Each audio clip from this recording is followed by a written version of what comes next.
장에 있는 말씀을 함께 읽겠습니다. 성경 히브리서 11장 17절 이하에 있는 말씀입니다. 아브라함은 시험을 받을 때 믿음으로 이삭을 드렸으니 저는 약속을 받은 자로되 그 독생자를 드렸느니라. 저에게 이미 말씀하시기를 내 자손이라 칭할 자는 이삭으로 말미암음이라 하셨으니 저가 하나님이 능히 죽은 자 가운데서 다시 살리실 줄로 생각한지라. 비유컨대 죽은 자 가운데서 돌아받은 것이니라. 다시 창세기 15장에 있는 말씀을 창세기 15장 6절에 있는 말씀입니다. 아브라함이 여호와를 믿으니 여호와께서 이를 그의 의로 여기시고. 오늘 다시 여러분들을 만나뵈서 참으로 하나님께 감사드립니다. 하나님의 은혜가 아니었으면 만나뵐 수 없는 분들을 하나님의 은혜 때문에 저희들이 미국에서 이렇게 다시 만나뵙게 되었습니다. 이러하신 하나님의 은혜가 우리에게 더욱 풍성하셔서 우리의 생애의 모든 여정이 다 한 후에 우리가 하나님의 나라에서 다시 이렇게 영원히 헤어지지 않는 만남이 계속되도록 이제까지 은혜를 베푸신 하나님께서 계속 더욱 큰 은혜로 우리를 채워주시기를 간절히 바랍니다. 아브라함의 생애처럼 하나님께서 어떻게 우리를 그분의 자녀 삼으시고 영원한 주님의 나라를 유업으로 베푸시는지를 보여준 그런 분명한 예증이 없습니다. 그래서 사도 바울 선생님은 로마서 4장에서 먼저 아브라함의 경험을 들어 말씀하셨고 갈라디아 3장 4장에서도 아브라함의 경험을 통하여 말씀하셨습니다. 참으로 죄인이 어떻게 의롭게 되며 그래서 그분의 자녀가 되며 후사가 되는지를 우리는 아브라함의 생에서 더욱 분명히 알게 됩니다. 하나님께서 부르실 때 그 좋은 갈대아 우르를 버리고 믿음으로 응한 아브라함에게 하나님은 떠날 때 이미 하늘의 별같이 그리고 바닷가의 모래같이 그렇게 많은 후사를 주시겠다고 약속하셨지만 아무 성취의 기미가 없이 자꾸만 나이가 많아져서 이제 85세가 되었습니다. 10년이 지났지만 아무 소식이 없습니다. 믿음으로 따라 나섰던 아브라함의 마음에 10년이 지난 지금 그의 마음에는 의심과 갈등이 자리 잡게 됐습니다. 사람의 참음에도 이렇게 인내가 한계가 있는가 봅니다.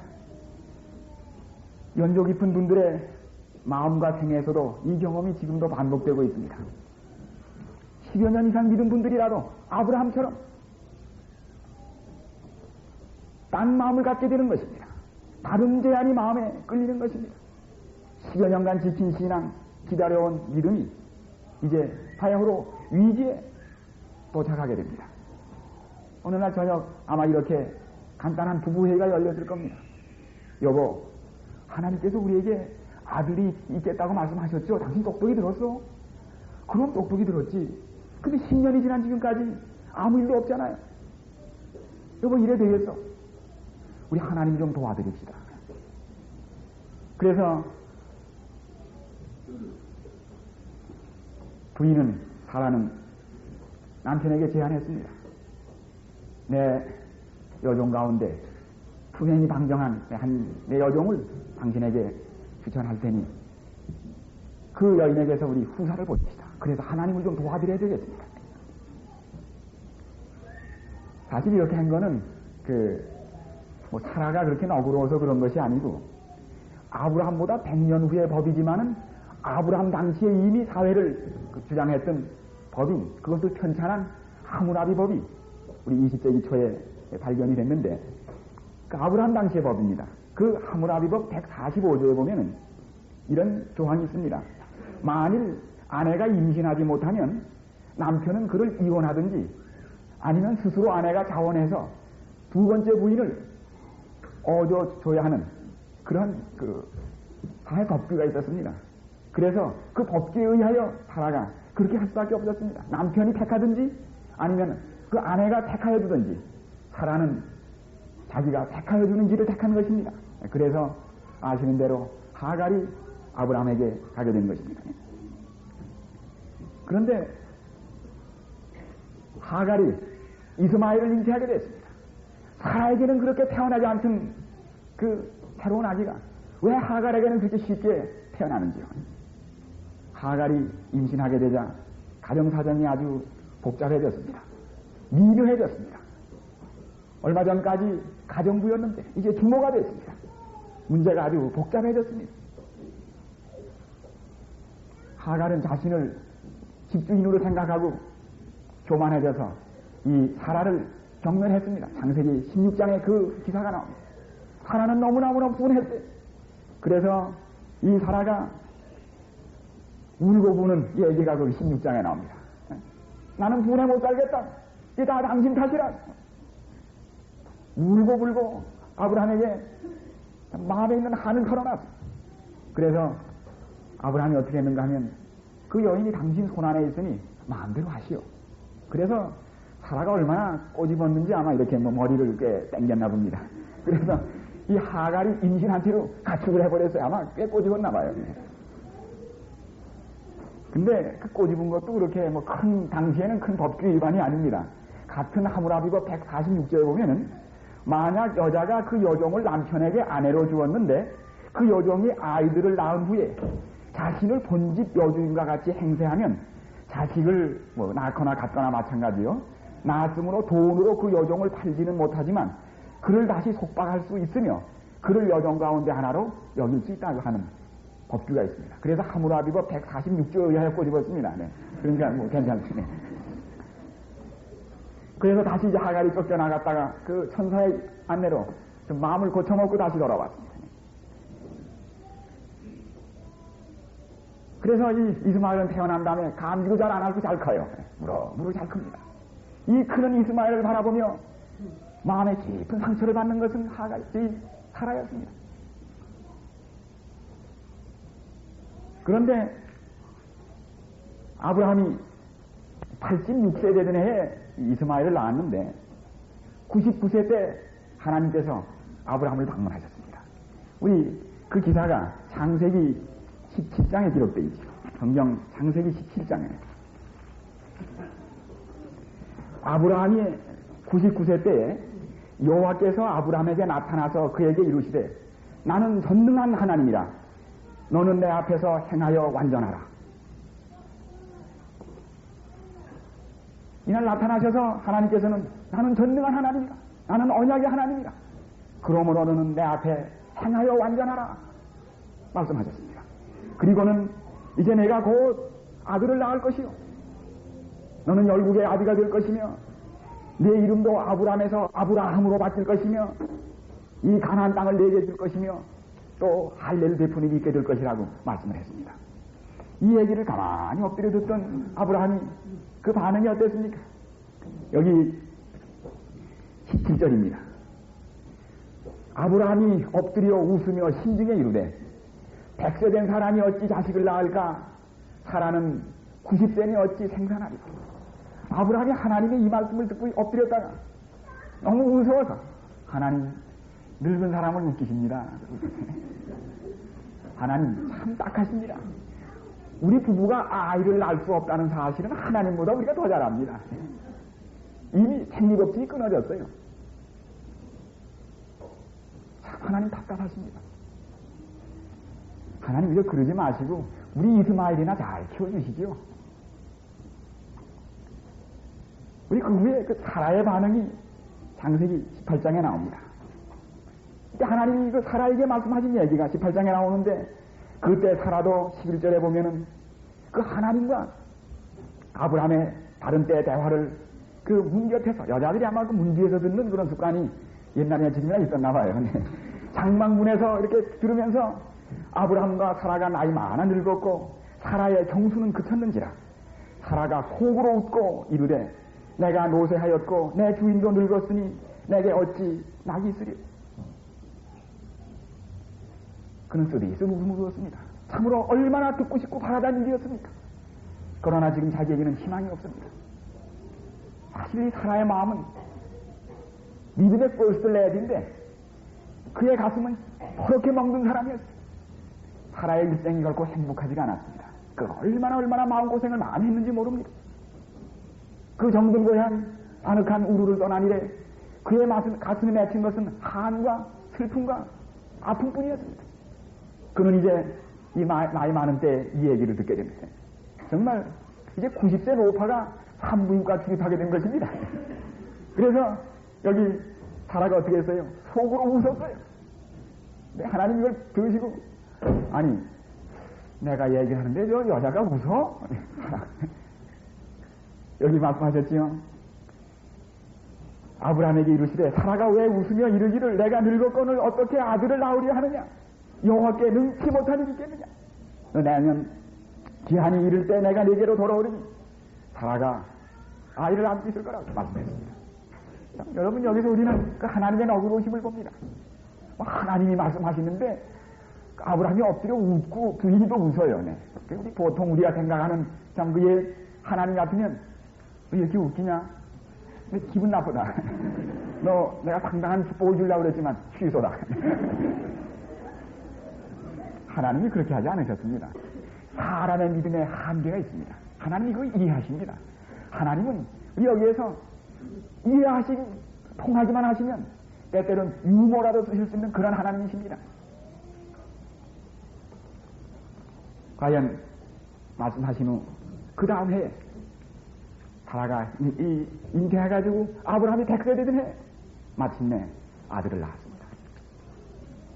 놀라운 일이 벌어진 것입니다. 기적이 벌어진 것입니다. 큰 잔치가 베풀어졌습니다. 그래서 이삭의 이름의 뜻이 뭡니까? 웃음이었습니다. 참으로 이삭은 그 집에 큰 웃음을 가져다 줬습니다. 기쁨을 가져다 줬습니다. 이는 내 사랑하는 아들이요 내 기뻐하는 자라는 바로 그 예수님이 하나님의 어떠신 같이 이삭은 아브라함의 가정의 기쁨이었습니다. 웃음이었습니다. 하나님은 우리를 그 많은 한과 슬픔과 고통 후에 우리를 웃게 하시는 분이십니다. 우리를 즐겁게 하시는 분입니다. 그런데 이 이삭이 태어나자 사태가 복잡해졌습니다. 그 전까지 사라가 울고 불고 늘 구석에서 얼마나 울었겠어요. 그저 구석에서 이렇게 참 눈물을 이렇게 하지만은 이 하갈과 이스마엘 팀은 별로 걱정하지 않았어요. 저 노인이 이제 빨리 늙어서 이렇게 세상을 떠나면 그 아브라함의 유산은 그냥 돌아옵니다. 그런데 난데없이 이삭이 태어났어요. 이제 유산 문제가 생기는 것입니다. 이래가지고 우리 성경에 계속 보면은 하갈과 이스마엘은 이삭이 태어남으로 상속 문제에 차질이 생기기 때문에 실망하고 시기하여 이삭을 미워하며 공경연히 비방하고 희롱했습니다. 살아가 보니까 야단났습니다. 그래서 그 전까지는 개인전이었는데 이제 단체전으로 커졌어요. 이제는 이삭과 사라 팀과 이쪽 하갈과 이스마엘 팀이 싸우는데 그 가운데서 아브라함이 참 어떻게 될지 정말 어떻게 될지 둘 다 자식입니다. 어떻게 될지 모르는 입장에 빠졌습니다. 큰 불화가 일어났어요. 그런데 늘 싸우면 누가 이기는가 하면 누가 이겨요? 15년, 14살 만이죠. 14년 이상이나 연상이 되는 이스마엘이 늘 이깁니다. 늘 질질 맞고 들어오는 건 누구예요? 이삭이 맞고 들어오는 거예요. 이걸 보니까 또 사라가 가만히 있을 수 없어요. 또 담배들어서 동굴싸움이 되는 거예요. 여러분 이거 얼른 생각하면 그 믿음의 조상인 아브라함 집안이 늘 집에서 찬미 소리만 흘러나오고 참 늘 찬양하는 소리만 들려나왔을 줄 생각하지만 사실은 그렇지 않았습니다. 많은 고통이 심적 고통과 가정에 많은 문제가 있었습니다. 그게 바로 오늘 믿는 우리의 마음을 대표합니다. 그래서 혹 여러분들이 혹 목사님들 가정에서 좀 이상한 소리가 들리더라도 그 정상으로 아시지요. 네. 그 정상입니다. 뭐 어느 아주 경건한 장로님 댁에서 뭐 문제가 있고 그 정상입니다. 네. 바로 아브라함이 우리가 똑같은 인간이었어요. 아무 다른 특별한 인간이 아니었습니다. 오늘 우리 집안들을 잘 표상합니다. 그런 아브라함을 통하여 의를 이루셨기 때문에 우리는 더욱 하나님을 사랑하고 아브라함을 존경하게 되는 것입니다. 그런데 창세기 21장 11절에 보면은 아브라함이 그 아들을 위하여 그 일이 깊이 근심되었다. 아브라함이 깊은 근심 가운데 빠졌습니다. 왜냐하면 지금 이 사라는 이 여종과 그의 아들을 내어 쫓으라. 이 종의 아들은 내 아들 이삭과 함께 기업을 얻지 못하리라고 남모가지 남편에게 조르는 것입니다. 아브라함의 깊은 근심이 받았어요. 어떻게 할 줄을 모릅니다. 왜냐하면 그 같은 하므라비법 170조에 보면은 만약 어떤 사람의 아내가 아들을 낳고 그의 여종도 아들을 낳았는데 그가 자기 생전에 종의 아들들을 나의 아들들이라고 부르고 그들을 본부인에게서 난 아들처럼 간주하면 그가 죽은 뒤 본부인의 아들들과 여종의 아들들은 아버지의 재산을 똑같이 나눠야 한다는 그 상조법이 있었어요. 아브라함이 이런 엄연한 법을 놓고 그것도 부성애가 겹쳐가지고 어찌할 바를 모르는 당혹한 가운데 빠진 것입니다. 이때 아브라함이 하던 근심은 아직도 해결이 되지 않아서 이 근심이 커진 것이 지금 중동 문제입니다. 아시는 대로. 이 아브라함 내 가정 싸움이 번진 것이 지금 중동 문제예요. 이스라엘과 아랍의 싸움으로 번진 것입니다.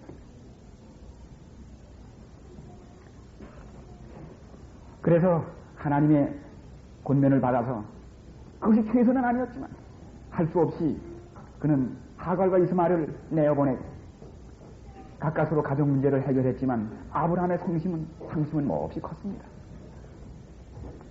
여기 영문 부조와 선지자 147페이지에는 이 말씀이 있습니다. 하나님께서는 아브라함을 부르사 믿는 자의 조상이 되어 그의 생애를 이후 세대들에게 믿음의 모본으로 세우려고 하셨다. 그러나 그의 믿음은 완전한 것이 못 되었다. 사라가 그의 부인이라는 사실을 숨김으로 애굽에서 그랬지요. 그리고 또다시 하갈과 결혼함으로 그가 하나님을 신뢰하지 못함을 보였다. 그는 최고의 표준에 도달해야 했으므로 하나님께서는 아브라함을 일찍이 사람이 견디도록 요구받은 바 가장 면밀한 시험에 처하게 하셨다.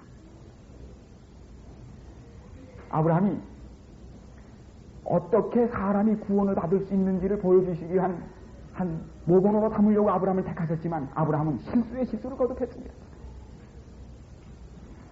아브라함이 재수생입니다. 얼마나 재수했는가 하면 20년 재수했습니다. 아브라함이 하나님보다 15년을 빨리 뛰었습니다. 100세가 돼서야 하나님은 그에게 아들을 주셨는데 그는 15년 전에 이미 스스로의 노력으로 아들을 얻어냈습니다. 하나님과 아직도 발을 맞출 줄을 몰랐습니다. 이삭이 크는 것을 바라보며 아브라함은 참 마음의 부담이 컸습니다. 내가 저 아이를 기다려서 믿음으로 받았어야 할 것을 믿음으로 받지를 못했습니다.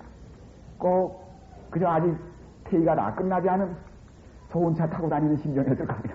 그 아이를 볼 때마다 늘 부담감을 느끼고 아는 게 아니라 아브라함이 120세 되던 해, 이삭이 이제는 청년이 된 20세가 되는 해,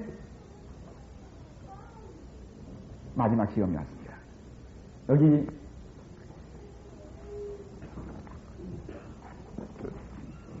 창세기 22장에 다시 한번 찾아보시면 다시 그에게 주어진 시험의 내용을 보시게 되시죠. 창세기 22장. 그 일 후에 하나님이 아브라함을 시험하시려고 그를 부르시되 아브라함아 하시니 그가 가로되 내가 여기 있나이다. 여호와께서 가라사대 내 아들 내 사랑하는 독자 이삭을 데리고 모리아 땅으로 가서 내가 내게 지시하는 한 산에서 거기서 그를 번제로 드리라. 이때 아브라함은 이 시험이 왜 왔는지를 그는 즉각 알았습니다. 그가 믿음으로 받았어야 하는 아들을 믿음으로 받지 못한 데 대한 제 시험이 그에게 주어진 것입니다. 여러분, 하나님께서 왜 아브라함에게 진작 아들을 주지 아니하심으로 이러한 사태에 이르도록 그렇게 하셨을까요? 만약에 아브라함이 젊은 나이에 우리 부부를 통하여 자식을 낳게 되면 그런 아이는 하나님의 능력을 의지하지 않아도 누구나 낳습니다. 생리법칙에 의하여. 하나님은 무엇을 기다리셨는가 하면은 아브라함과 사라가 스스로의 힘으로는 아들을 낳을 수 없을 때까지를 기다렸습니다. 여보, 이제 우린 틀렸지? 이제 우리는 인간의 힘으로는 안 되지? 그랬을 때 하나님이 그 약속에 따라, 이미 아브라함에게 하신 약속에 따라 시간이 흘렀어도, 조건이 불가능해졌어도 아들을 주시면 그 아들은 믿음으로 받은 아들이 되는 것입니다. 육신으로 난 아들이 아니요, 약속을 믿음으로 난, 믿음으로 말미암는 의를 상징하는 아들이 되는 것입니다. 그래서 하나님은 이 육신의 부부가 자식을 낳을 수 없는 생리법칙이 끊어지기를 기다리고 있었는데, 하나님의 이러한 섭리를 알지 못하는 이 부부는, 여보, 이젠 조금만 있으면 당신마저도 아이를 낳을 수 있는 조건이 끊어지니 그러기 전에 빨리 아이 낳읍시다. 이게 하나님을 믿지 못하는, 약속을 믿지 못하는 오늘 우리 모두를 대표하고 있는 그런 현실입니다. 그래서 비록 100세 이삭을 낳기는 했지만은 믿음으로 받은 아들이 아니기 때문에 120대에 내 사랑하는 독자 이삭을 바치라는 대시험을 주셔서 다시 한번 믿음으로 말미암는 의의 조상이 될 최정시험을 치르시게 될 겁니다. 이번에 떨어지면 불합격입니다. 자, 그래서 아브라함은 이 지시를 하나님께로부터 받은 다음에 깊은 고민에 빠졌습니다. 이삭은 그의 가정의 광채요, 그의 노년의 위로였으며 모든 것 위에 약속된 축복의 후사였다. 그러한 아들을 사고나 질병으로 잃는다는 것도 다정스러운 아버지에게는 가슴이 터질 일이겠으며 그의 백발긴 머리를 슬픔으로 숙이게 했겠거늘 그는 자신의 손으로 그 아들의 피를 흘리라는 명령을 받은 것이다. 그것은 그에게 두려운 불가능한 처럼 보였다. 그의 장막 밖으로 나가서 아브라함은 구름도 없이 그냥 고요하게 밝은 하늘을 쳐다보았다. 그리고 거의 50년 전에 하신 바 그의 자손이 별처럼 무수해지리라는 약속을 회상하였다. 만약 이 약속이 이삭을 통하여 이루어져야 한다면 그를 죽이면 어떻게 약속이 이루어지겠는가? 그가 그는 소스라치게 놀랐습니다. 그가 바로 전에 빠졌던 자리가 바로 그 함정이었습니다. 아들이 있겠다고 하셨으면 그건 누구 책임입니까? 아들이 있으리라고 보증하셨으면 그 아들이 있게 할 책임은 누가 져야 하십니까? 하나님이 져야지 왜 자기가 집니까? 그는 지난번에도 하나님을 도와드리려다 이렇게 됐어요. 만약 이 약속이 이삭을 통하여 이루어져야 한다면 어떻게 그를 죽게 할 수 있는가? 그의 장막으로 돌아와서 그는 이삭이 누워서 깊고도 평안하게 청년의 천진난만한 잠을 자고 있는 곳으로 갔다. 잠시 동안 그 아버지는 그의 아들의 사랑스러운 얼굴을 들여다보았다. 그러다가는 소스라치게 돌아섰다. 그는 역시 잠자고 있는 부인 사라 곁으로 갔다. 그녀를 깨워서 그로 한 번 더 그의 아들을 껴안아보도록 할까? 그녀에게 하나님의 요구를 말해버릴까? 그는 그의 마음을 그녀에게 풀어놓고 싶었다. 그리고 이 두려운 책임을 그녀와 나누고 싶었다. 그러나 그는 그녀가 자기를 방해할까 움찔하였다. 이삭은 그녀의 기쁨이요 자랑이었으며 그녀의 생명은 그와 묶여져 있으므로 어머니의 사랑은 그 희생을 거절할 것이었다. 같은 부조와 선지자 147페이지에 있는 말씀입니다. 아브라함은 참 외롭고 답답했습니다. 여러분, 믿음은 참 외로운 것입니다. 때로 믿음은 하나님과 자기만이 아는 깊은 경지가 있습니다. 부부라도 부모와 자식 간에도 나눌 수 없는 깊고도 깊은 어떤 그 골짜기가 있습니다. 아브라함은 그 믿음에 가장 외로운 정상에 올라섰습니다. 아마 아브라함이 그 마음에 복받치는 대로 아내를 깨워서 여보, 얘가 내일 죽어요. 마지막이니까 오늘 한번 뛰어나보고 자요. 그러고 싶었습니다. 그러나 만약에 그렇게 했더라면 어떻게 할까요? 사라가 뭐 말할 거 다 상상하실 수 있죠. 여보, 저 그러려고 하던 나 먼저 죽여요. 그럴 거예요. 나 먼저 죽이고 죽여. 그러면 두 사람 죽일 수는 없어요. 네. 바로 지난번에도 아브라함이 사라 말 들어가지고 사실은 그 두 번째 부인을 얻었댔어요. 참 여자분들 조심해야 합니다. 네. 세상을 움직이는 것은 남자지만 남자를 움직이는 것은 여자입니다. 여자의 힘이 얼마나 강한 것은 창세기 3장에 그 여자가 자기도 따먹고 아람에게 주니 그도 먹은지라 거기에 달렸습니다. 그 한마디가 얼마나 여자의 힘이 큰지를 보여주는 운전으로 말해주는 하나의 성명서입니다. 그 얘기를 아무도 말하지 아니하고 다음날 일어나서 하늘길 되는 우리 하나님이 주장하신 모리아 산으로 통했습니다. 두 종을 남종을 데리고 우리 이삭을 드린 다음에 하늘길을 걸어서 그는 그를 번제로 드리기 하여 찾아갔습니다. 이 지금 이삭은 예수 그리스도를 예표하는 구약의 가장 현저한 상징입니다. 예수 그리스도께서 주인의 마음에 죄로 죽은 인간의 마음에 태어나야 하듯 예수 그리스도는 이미 성리적으로 죽은 아브라함의 몸에 태어나셨듯이 예수 그리스도는 죄로 죽은 희망이 없는 우리의 몸에 태어나시는 구주인 것입니다. 베들레헴에 태어난 아기가 죄로 죽은 허물과 죄로 죽은 우리 안에서 태어나는 것이 신생이요 그것이 믿음으로 말미암는 의입니다. 그러나 그것은 가능합니다. 마치 100세가 난 90세가 난 아브라함과 사라의 죽은 몸에서 이삭을 태어나게 하신 그 하나님이 하신 일입니다. 이 신의 힘으로는 안 될 일입니다. 이삭은 믿음으로 낳은 아들이요 믿음으로 말미암는 의를 상징하는 것으로 갈라디아서 4장 19절에는 말씀했습니다. 생리적으로 낳은 것이 아니고 믿음으로 낳은 아들입니다. 이삭은 육신의 생산력과 가능성이 죽을 때에 나타납니다. 인간이 스스로 구원받으려는 노력을 그쳤을 때 예수님께서 우리에게 유리한 가능성으로 구원을 이루시는 것이 믿음으로 이루어지는 의의 결정이 아닙니까? 지금 이 아브라함은 이삭을 데리고 모리아산을 향하는데 그 3일 길은 멀고도 지루한 길이었습니다. 참으로 왜 하나님께서 이 아브라함에게 이토록 어려울 때까지 지켜하셨을까? 사람이 스스로 힘을 할 수 있다고 하는 희망을 버릴 때까지 하나님은 그분의 온전하신 능력을 나타낼 수가 없습니다. 구원은 전적으로 하나님의 은혜 가운데 이루어져야 하는 현실이기 때문입니다. 하나님께서는 아브라함에게 말씀하실 때 내 아들, 너의 독자, 너의 사랑하는 아들을 바치라고 말씀했습니다. 하나님께서는 그 아들을 이 세상에 보내실 때 그의 사랑하는 아들, 기뻐하는 독자를 이 세상에 보내신 것입니다. 하나님이 얼마나 인간을 위하여 그 구속을 위하여 큰 대가를 치르시고 깊은 마음의 고난을 겪으셨는지를 한 인간에게 알리고 싶어 하시는 하나님의 마음의 표현이 되었습니다. 그리고 그를 번제로 드리라고 해서 태워서 바치는 제물로 바치라고 그랬습니다. 그래서 재물이 제단에 놓이고 불사르진 같이 그것은 죄만 다루는 것이 아니고 전 생명을 바치는 것으로 의미했습니다. 이삭을 바쳐 하는 것도 번제였습니다. 자신과 죄를 버리고 하나님께 가까이 나아가 온전한 헌신을 의미하는 그런 제사였습니다. 그래서 여기 그리스도는 참으로 창세 때로부터 죽임당하기 위하여 구불된 양으로 말씀했습니다. 저는 이 아들을 죽이기 위하여 산으로 가는 이 아브라함의 모습을 생각하며 제가 지난번 여기 오면서 그 3살 난 남자아이를 여기 오기 위하여 그 뒷사람을 시켜서 저 카나다에 보내면서 그 공항에 차를 태우고 나가면서 아주 눈물이 나와서 혼났어요. 괜히 그렇게. 네. 그 뭐 할머니한테 가는데 그렇게 참 괜히 그렇게 안 됐어요. 그래서 뽀뽀를 얼마나 했는지 모릅니다. 창세기 22장 5절을 보십시오. 22장 5절. 이에 아브라함이 사환에게 이르되 너희는 나귀와 함께 여기서 기다리라. 내가 아이와 함께 저기 가서 경배하고 너희에게로 돌아오리라. 아브라함이 이에 번제나무를 취하여 그 아들 이삭에게 지우고 자기는 불과 칼을 손에 들고 두 사람이 동행하더니 이제 올라갑니다.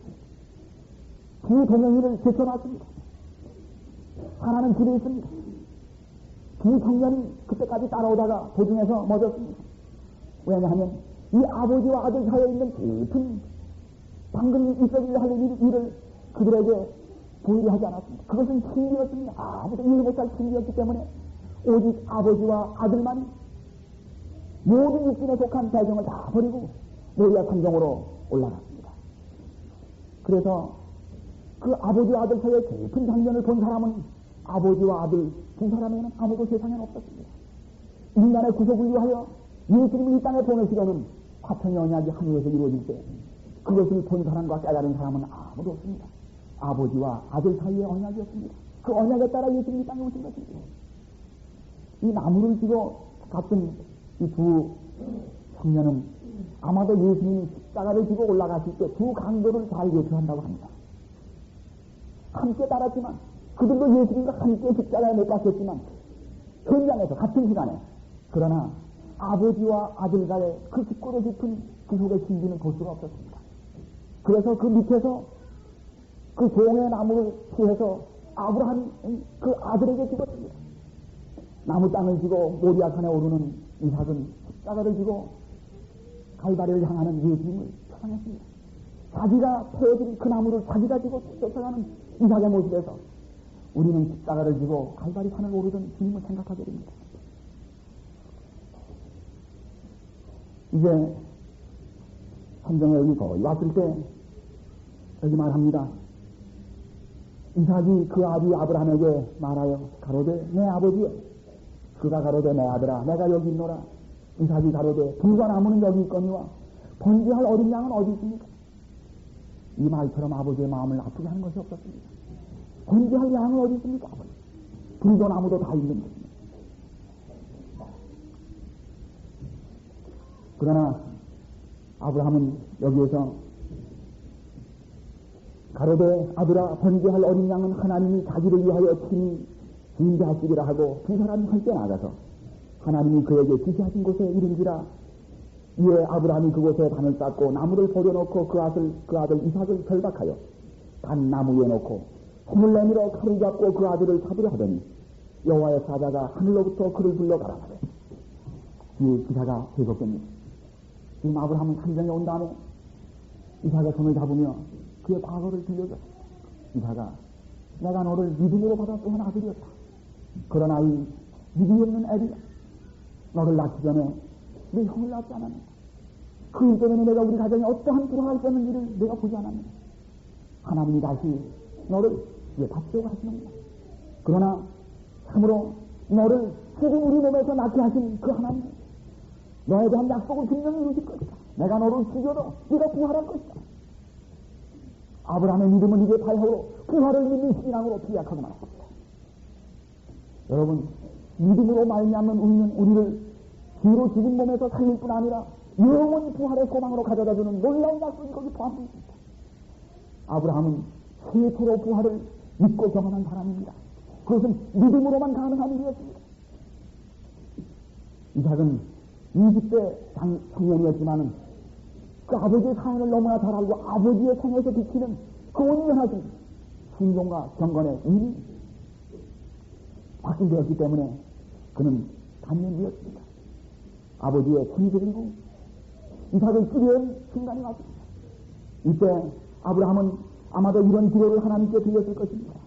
하나님이시여, 당신은 저에게 이삭을 약속하셨습니다. 저는 당신이 어떻게 그 일을 이루실 줄을 몰랐습니다. 저의 불신과 어리석은 가운데서 저는 제가 이스마엘을 낳았습니다. 저는 제 자신을 하나님의 뜻에 맡겼습니다. 그리고 생각하기를 제가 하나님보다 더 유능하다고 생각했지요. 이제 당신은 이삭을 바치라고 하셨습니다. 세상이 그를 통하여 축복을 받으리라던 그를 시기에 있어 당신께서 어떻게 사후 처리를 하실지 모릅니다. 이제 저는 자신을 당신께 드립니다. 전적으로 드립니다. 당신께서 자신을 제게 맡기실 수 있으리만치 저도 그렇게 하겠습니다. 그를 죽여야 한다면 죽이겠습니다. 왜냐하면 죽은 자 가운데서 주님은 다시 살리실 능력도 있으시니까요. 우리 죽은 몸에서 이삭을 태어나신 당신이 내가 이 아이를 죽여도 살릴 능력이 있음을 저는 믿습니다. 그는 칼을 들었습니다. 여러분, 이것이 믿음의 극치입니다. 부활을 믿는 신앙. 아브라함아, 고맙다. 그게 바로 내가 알기를 원하던, 네가 가르치기를 내가 원한, 네가 배우기를 바라던 바로 그 교훈이었다. 좋아, 아이를 죽일 필요 없어. 칼을 꽂으라. 그리고 곧 여기 나오는 대로 아브라함아 아브라함아 하시는지라. 아브라함이 가로되 내가 여기 있나이다 하네. 사자가 가라사대 그 아이에게 내 손을 대지 말라. 아무 일도 그에게 하지 말라. 내가 내 아들 내 독자라도 내게 아끼지 아니하였으니 내가 이제야 내가 하나님 경외하는 줄을 아노라. 아브라함이 눈을 들어 살펴본즉 한 수양이 뒤에 있는데 뿔이 수풀에 걸렸는지라. 아브라함이 가서 그 수양을 가져다가 아들을 대신하여 번제로 드렸더라. 그리하여 이삭이 죽어야 할 바로 그 자리에 수풀에 걸려있던 한 수양이 끌려오고 바로 이삭이 누워야 한 그 자리에 그 양이 피 흘리며 돌아갔습니다. 그분은 바로 예수 그리스도를 상징하는 십자가상의 주님을 거기에 보여주신 것입니다. 예수님께서 바로 그 후 동일한 일이 그 현장에서 일어났습니다. 아브라함이 이삭을 바친 그 모리아산이 바로 예루살렘 성전이 세워진 바로 그 산이었습니다. 그 자리에 예루살렘 성전이 세워졌습니다. 바로 거기에 영원한 인간의 죄를 사하고 우리를 믿음으로 이롭게 하시는 하늘의 성소가 이 땅에 내려앉은 것이 바로 그 모리아산이었습니다. 그리고 그 일을 이루기 위하여 그 후 2000년이 가까워질 때 갈바리에서 예수님이 바로 그 이삭을 대신했던 그 양 되신 주님께서 돌아가신 것입니다. 다시 말하면 2800여 년 후가 되지 그 후로부터 그래서 아브라함이 그 놀라운 경험을 치른 다음에 그 땅 이름을 여호와 이레라 하였으므로 오늘까지 사람들이 이르기를 여호와의 산에서 준비되리라 하더라. 아브라함이 그 산 이름을 가르쳐 여호와 이레라고 불렀는데 그는 여호와께서 준비하시리라 하는 말입니다. 여러분, 인간의 생명을 대신하여 속죄제물로 바칠 그 제물은 사람의 힘으로는 마련할 수 없는 것입니다. 하나님이 예비하게 하는 것이었습니다. 인간의 힘으로는 구속에 대한 아무 방법이 고안될 수도 없고 준비될 수 없습니다. 여호와 이레였습니다.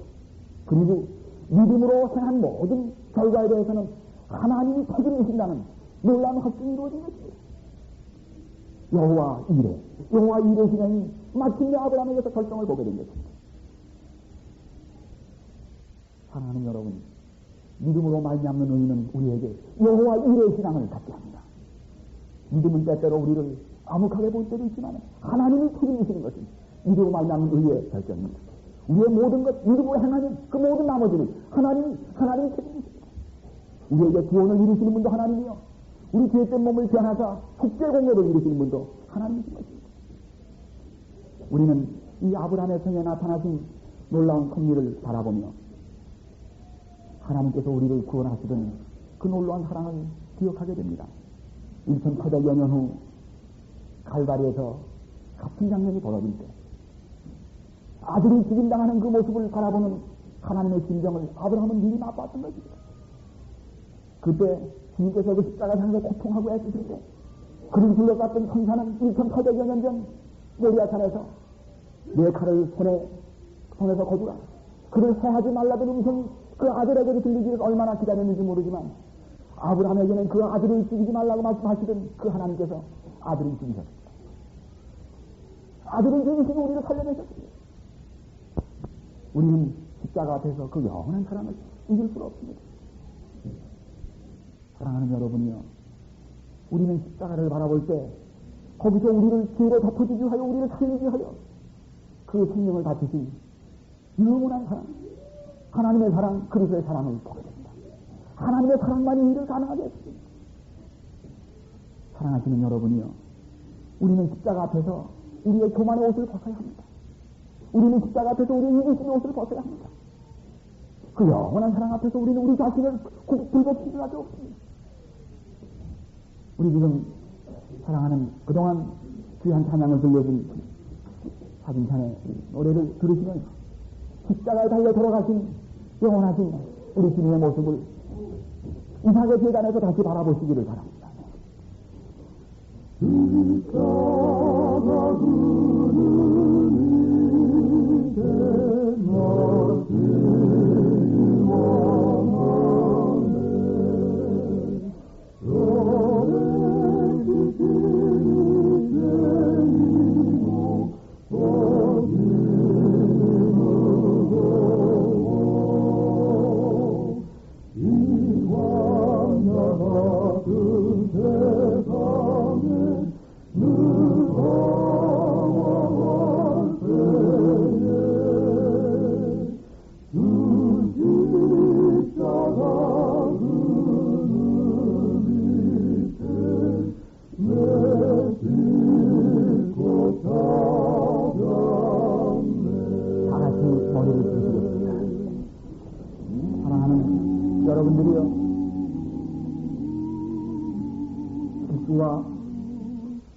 불신으로 하나님의 마음을 아프게 했던 아브라함을 그토록 사랑하사 믿음의 조상이하게 되게 하신 우리 하나님의 자비를 기억하십시오.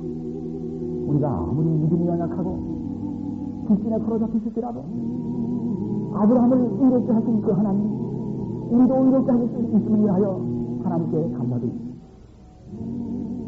하나님께서는 우리가 과거에 많은 실수에도 불구하고 아브라함을 20년이나 30년이나 기다리셔서 그를 마침내 의인으로 만들어 주셨습니다.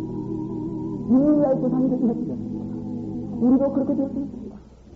우리의 죄가 아무리 많고 반복되고 거듭되었을지라도 아브라함을 의롭게 하신 그 하나님이 지금 우리의 하나님입니다.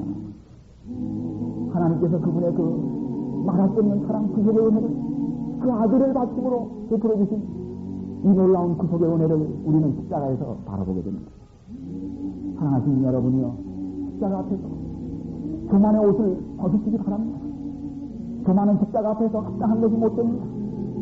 이 주심은 그 아들을 아끼지 아니하고 주신 하나님의 십자가 앞에서 너무나도 부끄러운 것입니다.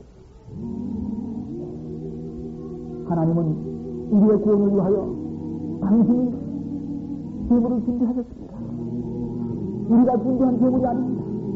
우리는 믿음으로 하나님의 자녀가 되고 그 영원한 나라의 유업을 받게 되었습니다. 구원은 우리의 노력으로 버는 것이 아닙니다. 구원 얻으려고 애썼던 우리의 지난 날들의 모든 피곤함과 괴로움을 우리 여기서 벗어버리고 십자가 앞에 맨손 들고 나오시게 되기를 바랍니다. 십자가에서 지어진 이 구원과 이 의로움을 값없이 누리시게 되기를 바랍니다. 우리 지금 나를 위하여 세워진 십자가를 바라보며 참으로 우리 평생 마음의 찬송, 괴로우나 즐거우나 마음에 외로움이 있고 괴로움이 있고 가정에 어려움이 있고 슬픈 일이 있고 스스로 해결할 수 없는 어려움이 있을 때 우리의 마음이, 우리의 집안이 아브라함의 집안처럼 그 어려운 때라도 그 모든 문제를 건너서 그 화평과 구원을 가져다 주신 주님을 신뢰하시기 바랍니다. 여호와 이 일의 신앙을 우리 함께 가지고 계시기를 간절히 바랍니다. 이제 우리 목사님의 기도를 듣기 전에 우리 이러한 귀한 축복을 함께 받으시기 하여 다 함께 일어나셔서 119장을 같이 읽어요. 이 찬양을 통하여 다시 한번 헌신하시고 목사님의 기도를 받게 되시길 바랍니다. 119